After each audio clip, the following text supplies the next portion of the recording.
Is it just me, or do these witnesses in this impeachment farce try to walk both sides of the fence, all in the name of being bipartisan?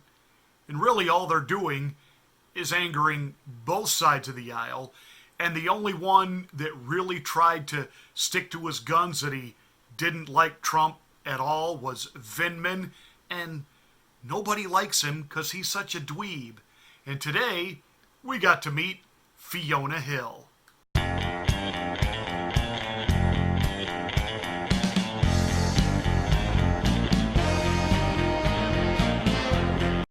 Well, today we got to see a true policy wonk, an actual elite-minded to the point she's absolutely proud of it, doesn't try to shroud it, doesn't try to hide it. She flaunts it, she wears it behind that British accent of hers, Harvard-educated. Yes, she is an expert on all things Russia, and we need to appreciate who she is and what she brings to the table. But remember, no matter her pedigree, no matter her educational background or who it is that's influenced her, she is bipartisan. I take great pride in the fact that I'm a non-partisan foreign policy expert who has served under 3 Republican and Democratic presidents. I have no interest in advancing the outcome of your inquiry in any particular direction except toward the truth. Ever wonder why, for years, we as conservatives, Republicans, were so frustrated that when we would finally get a Republican elected to the office of president, they really didn't do anything different than the Democrats did? And then we would see a Democrat in office, and as much as we couldn't stand their ideology or their positions, they really weren't that different than some of the Republicans we had put in there. You ever wonder why? Now we're seeing it. When I hear someone say that they are bipartisan and they have worked with both Republicans and Democrats, that spells danger in capital D. And here's why it's dangerous. Because, number one, it shows us that, again, there is no difference between Democrats and Republicans. It's not about liberalism versus conservatism. It's not even about left versus right. It's about right versus wrong.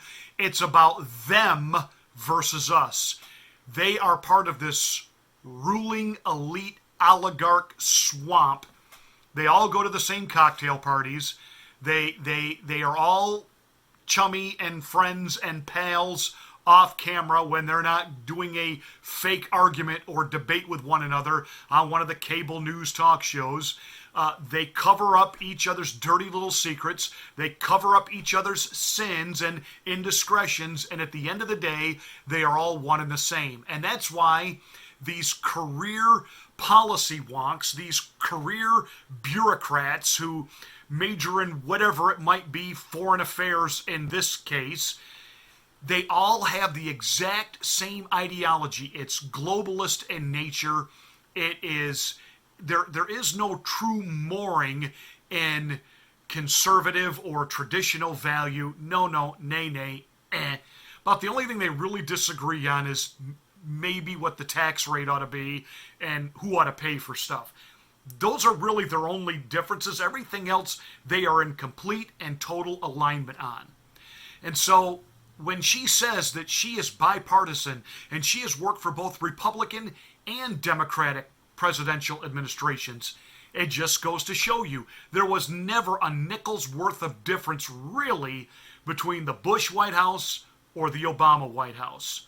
But of course, she's there today to set the record straight. It's Russia, Russia, Russia. Get your eyes off Ukraine. It's Russia, Russia, Russia.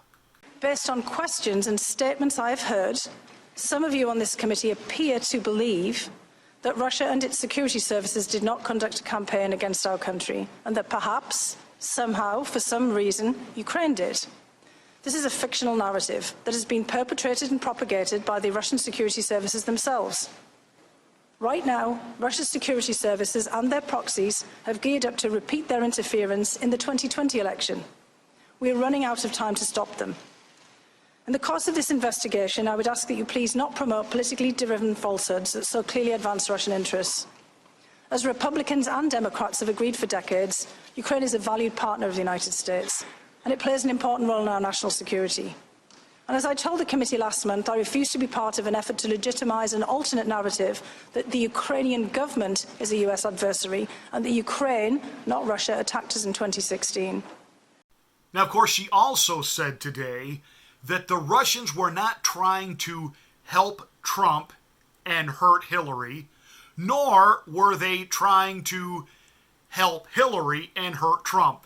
That what the Russians really specialize in is just messing in the election. They don't care who wins or who loses because it's a win-win for them because they've disrupted.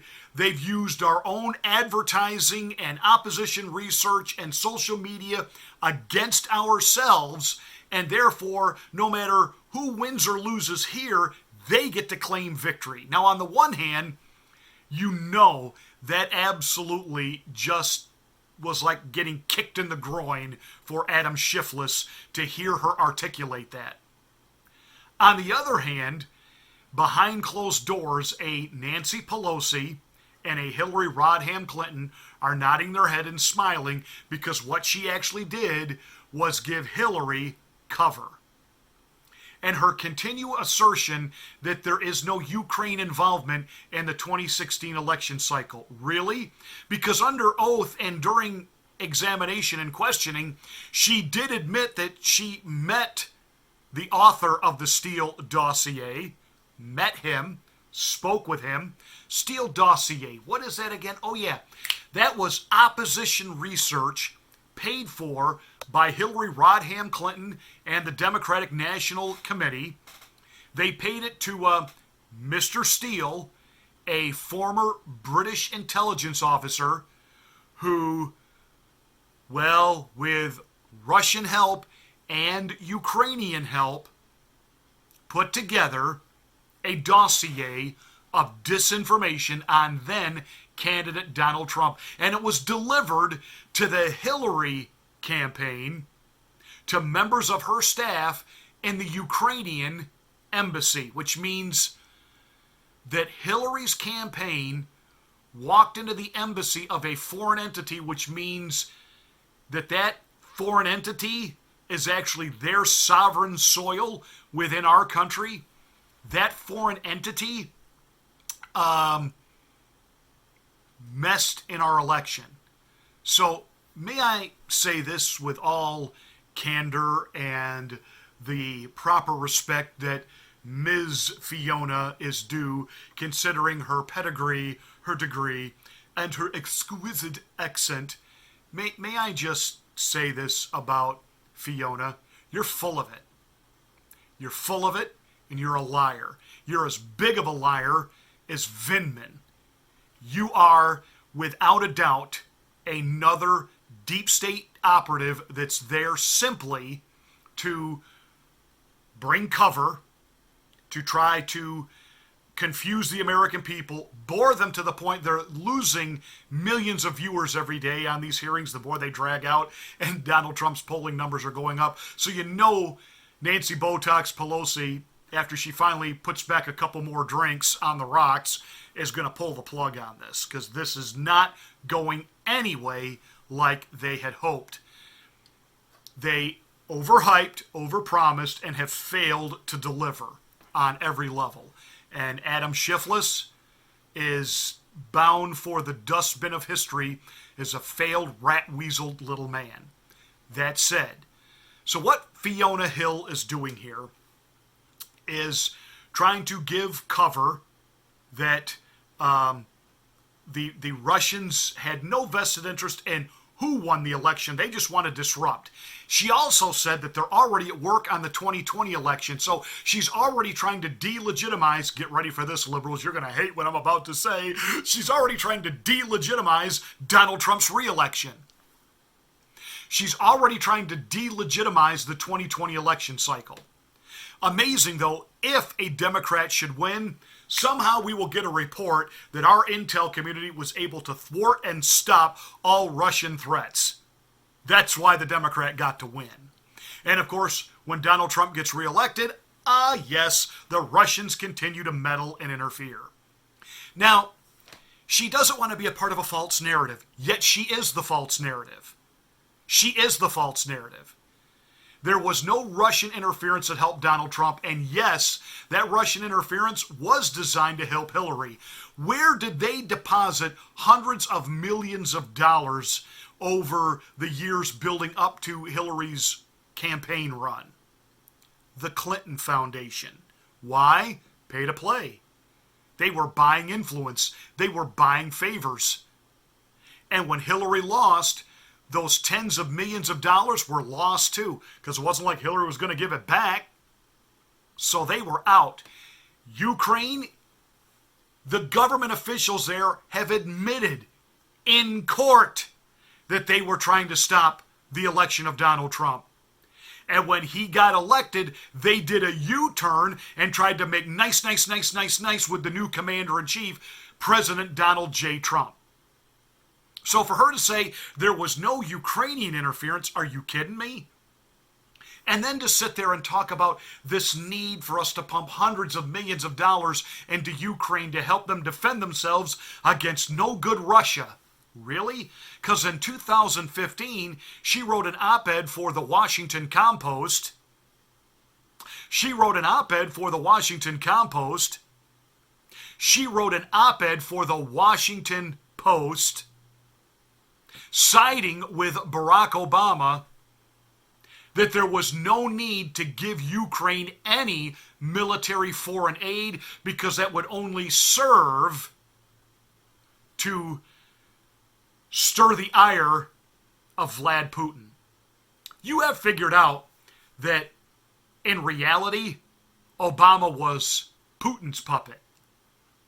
That's why Obama gave up our nukes in Europe. That's why Obama never really dealt with Russia. That's why the red line was constantly moving in Syria. Because at the end of the day, Barack Obama was either bought and paid for by Putin, or he was absolutely stone cold scared to death of him. The only one that's actually dealt with Putin is Trump, the guy that everybody on the left says has colluded with Putin. The one that they say, oh, he's Putin's puppet. No, see again, here's what Democrats are really good at, and you need to understand this. They can be caught in the act of rape. And they will look at you as you walk into the room and catch them raping a corpse, a child, a barnyard animal. And they will look at you and say, how dare you rape this sheep? How dare you rape this corpse? How dare you rape this child?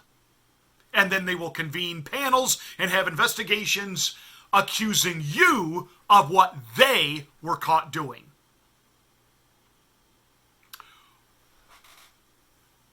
Putin had Barack Obama right where he wanted him. And everybody knows that. In fact, it was joked about during the Obama years that Obama, who, his sexual choices have always been somewhat under question, and people in the life have outed him as being a closeted, shall we say, member of the alternative lifestyle. Some of those people even allege that, yeah, he and Putin. Makes you wonder. That said, we'll put that aside because some of you, your heads are exploding right now. And we don't want to give too much distraction here. We do want you to focus on the facts. Remember, she was a fact witness. She is there to spread disinformation.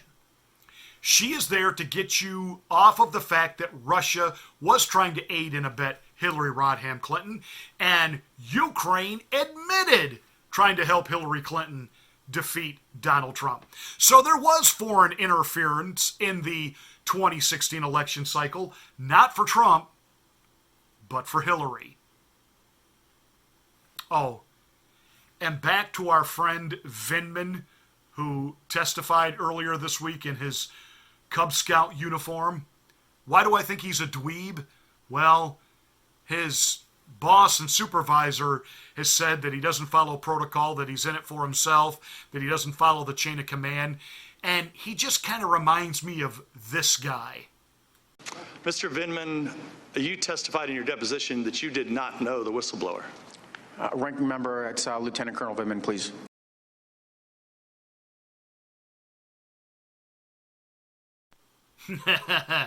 Oh, yeah. Well, that's it for this rant. Thank you so much for watching. Give us a thumbs up and a like on this video. Please subscribe to the channel. Share it everywhere. We're being shadow banned, and they're messing with our algorithm at YouTube once again, trying to suppress what we do. Don't let them get the word out.